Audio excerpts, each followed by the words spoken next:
Naraka Bladepoint is a multiplayer action combat and battle royale hybrid set in medieval China. It features grappling hook travel and parkour movement. You can choose among 12 unique champions and 14 unique weapons.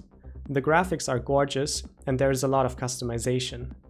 The game was initially launched on Steam on August 12, 2021. You can also get it on the Epic Games Store and via narakathegame.com. Naraka Bladepoint is a huge hit in China and other Asian countries, but it's been flying a bit under the radar in Europe and North America. Most Naraka players love the game and don't understand why it isn't more popular in the West. The game is coming to console in June and it will be included with the Xbox Game Pass. They also announced a single-player mode, but we don't know any of the details yet. Before we jump in and introduce the champions, combat, weapons, items, game modes and cosmetics, let us talk about the elephant in the room. Is the game being overrun by hackers and so-called ping abusers? Some Steam reviews specifically complain about these issues. I can't speak for all regions because I only play on EU servers. What I can say is, in over 1000 hours of playing, I have only run into hackers 3 times. The first hacker parried my parry, which was quite comical because that should not be a thing with the weapons we used. I reported him and I don't know what happened to him. The second hacker got caught red-handed and banned by a game master before the round even finished. The third hacker was quite obnoxious. He was playing during Chinese New Year while NetEase was on a 1-week vacation out of office, so it took them a few days to ban him. Only the last one bothered me. I occasionally fight a high ping player maybe once every 10 games, in other words, for about 1 minute every 5 hours. The way Naraka handles ping is quite weird. If you have high ping in any other game, stuff happens for you with a delay. So you have to give your inputs earlier, aim further ahead when shooting, and so on. In Naraka, the high ping gets treated differently. To players with low ping, players with high ping look like they are teleporting around. You can't really parry them, and they are hard to track. It is in some way related to the engine Naraka was built on, but I don't know the details. Anyway, when the game launched, everyone thought that having high ping was an advantage. However, now we know that you can't generalize it like that. If you have high ping, it is also harder for you to parry your enemy. So high ping makes the game less competitive for everyone, but it doesn't just simply give the high ping player an advantage.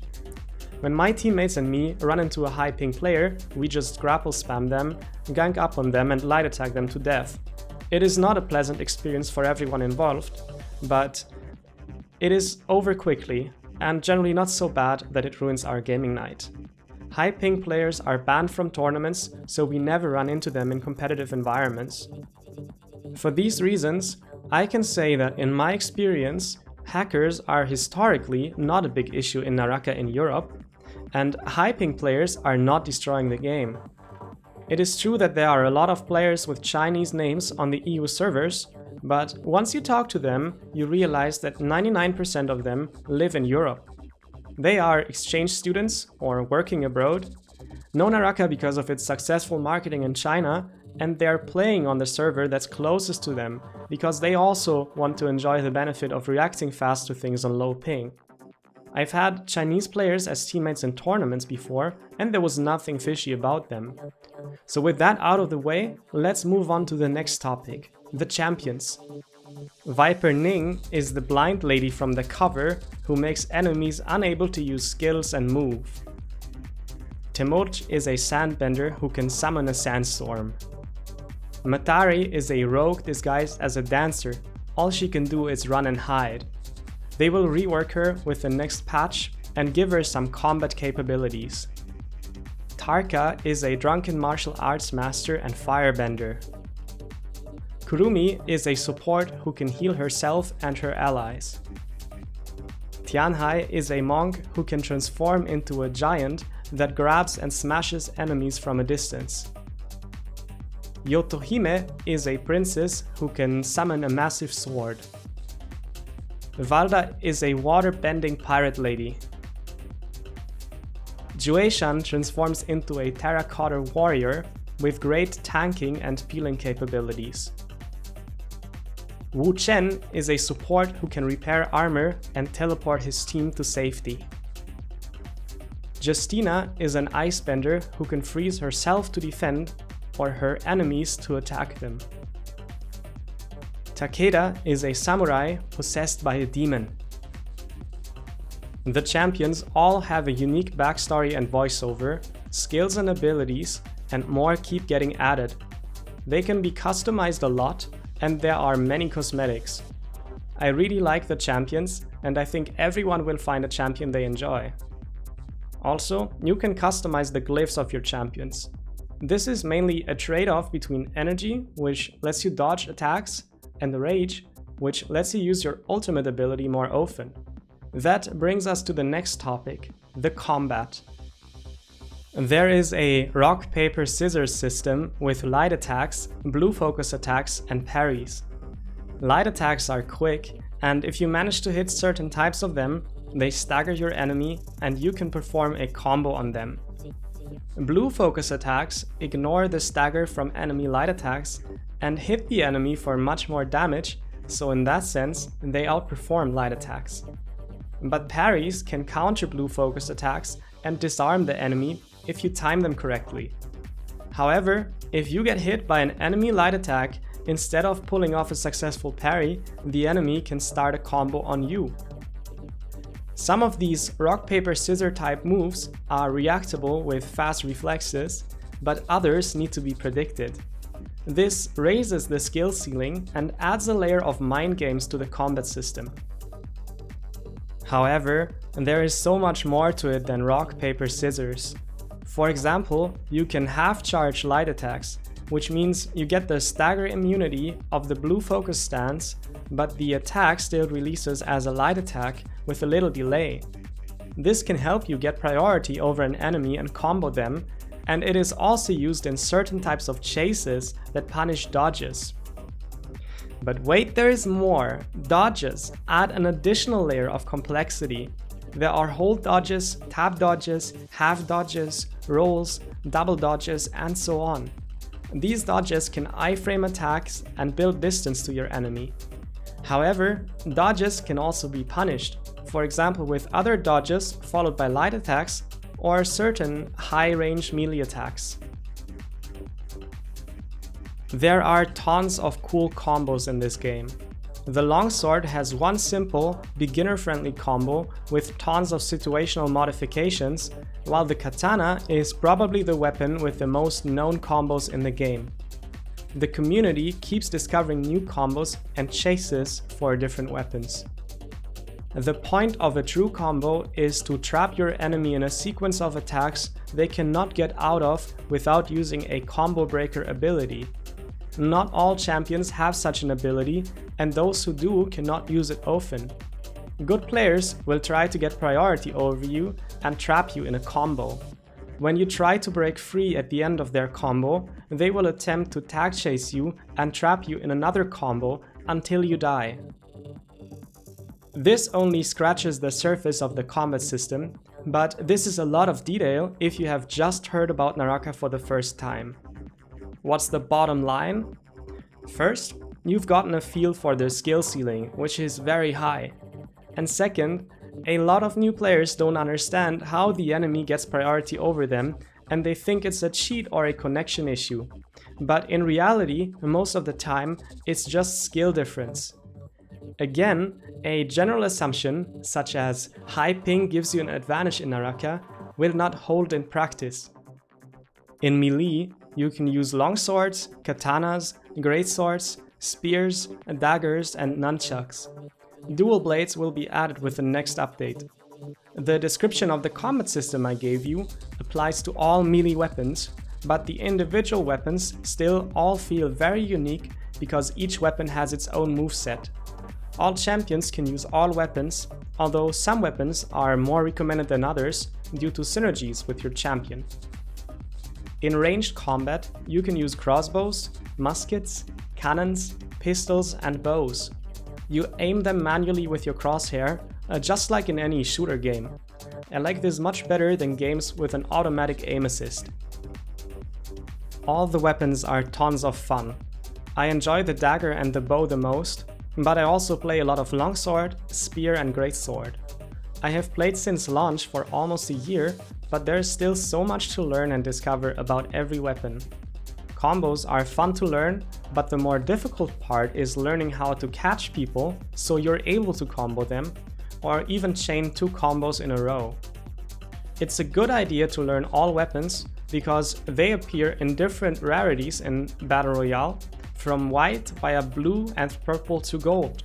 Gold weapons deal the most damage, and if you're skilled at using any weapon, you can always play the highest rarity you find. And there are also modifiers called Souljades.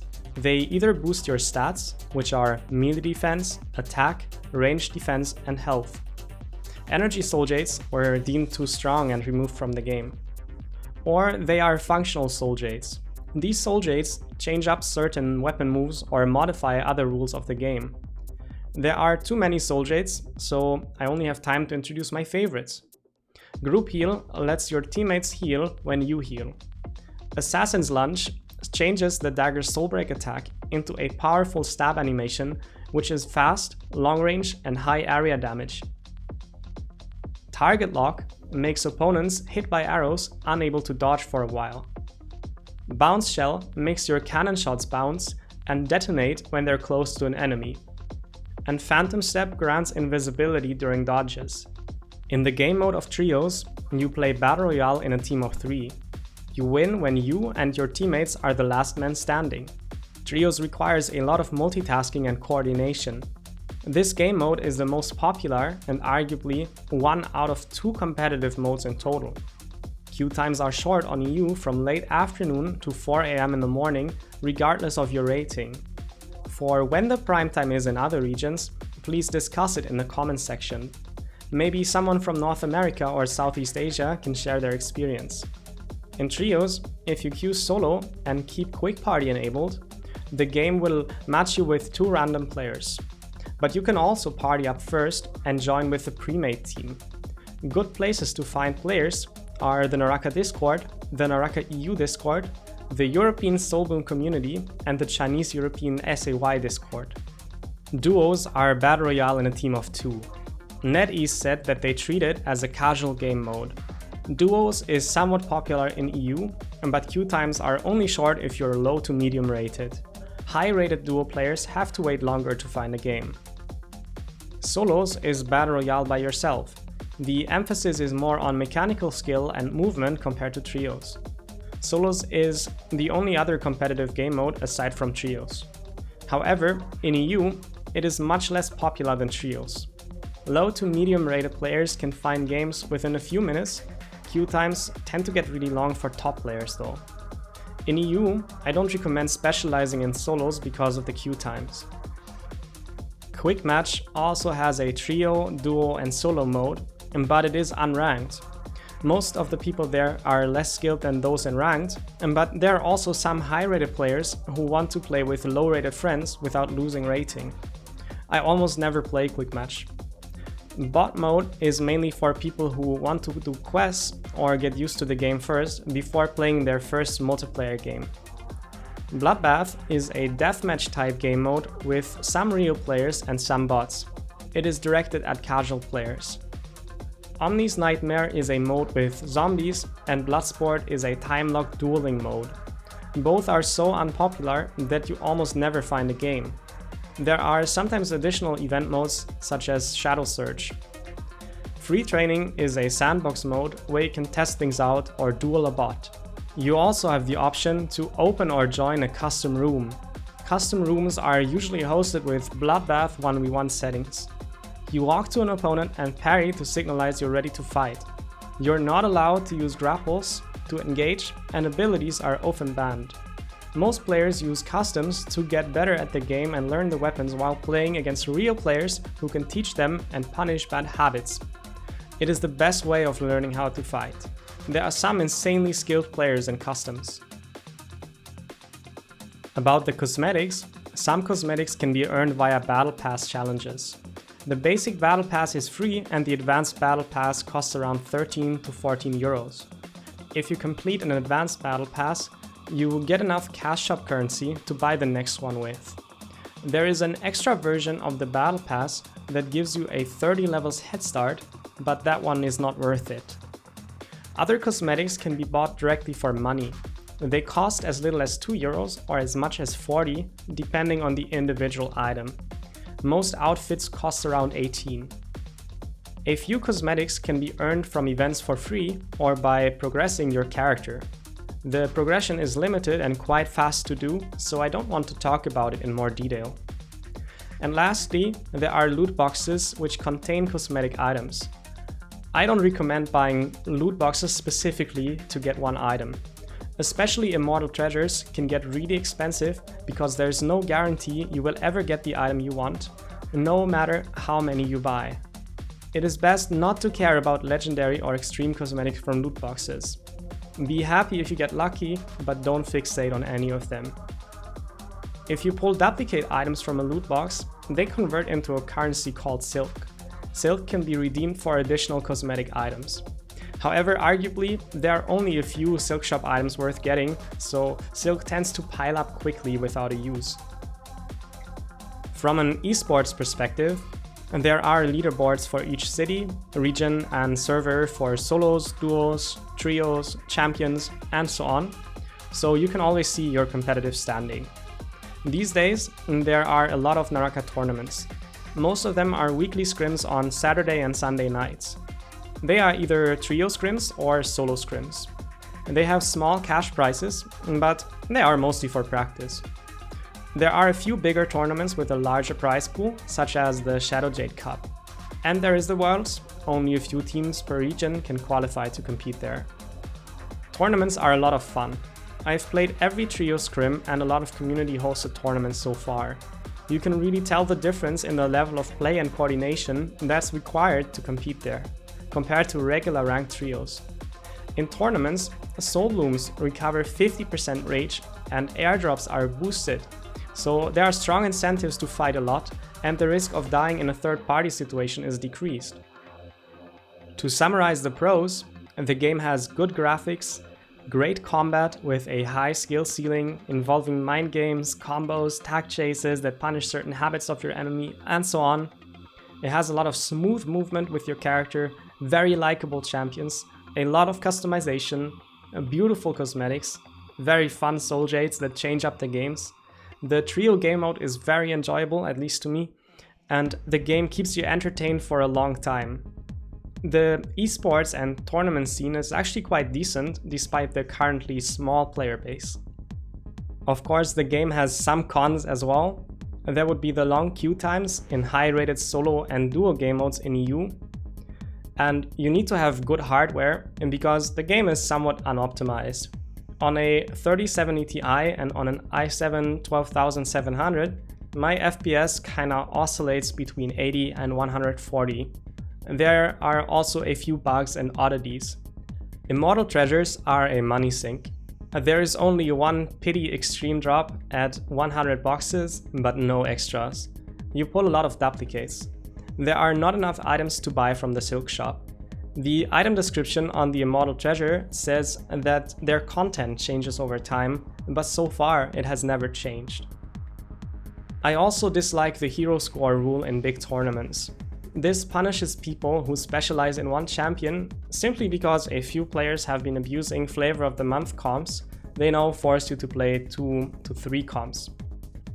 In summary, Naraka Bladepoint is a great game if you enjoy mechanically challenging fighting games. It is very satisfying to play, and defeating skilled enemies feels very rewarding. The game is best enjoyed with a competitive mindset, enough time to go hardcore, and on a high-end PC. Don't obsess about minor bugs or getting specific cosmetic items. Just play the game and enjoy. Last but not least, you can enter this Torchbearer Code when you start the game for the first time during naming. This will unlock in-game rewards both for yourself and me. Any number of people can use this code. If you try out Naraka, I hope you enjoy, and I hope you enjoyed this video. Stay tuned for more content soon.